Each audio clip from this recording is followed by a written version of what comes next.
ভালো না, এই কাজটা ঠিক না।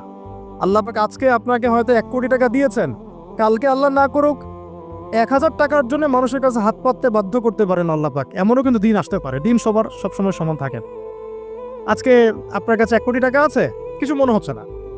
কালকে কে জানে, আল্লাহ না করুক যে 1000 টাকা কারো কাছে চাইতে হচ্ছে, 1000 টাকার জন্য ঠকে গেছেন। হতে পারে না?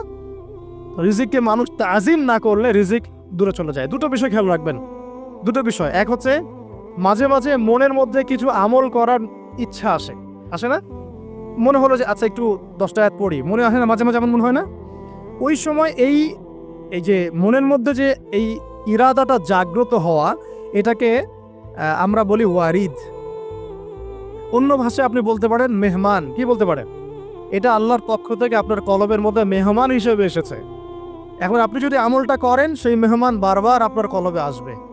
যদি আপনি ওই সময় আমলটা না করেন, মেহমান চলে যাবে।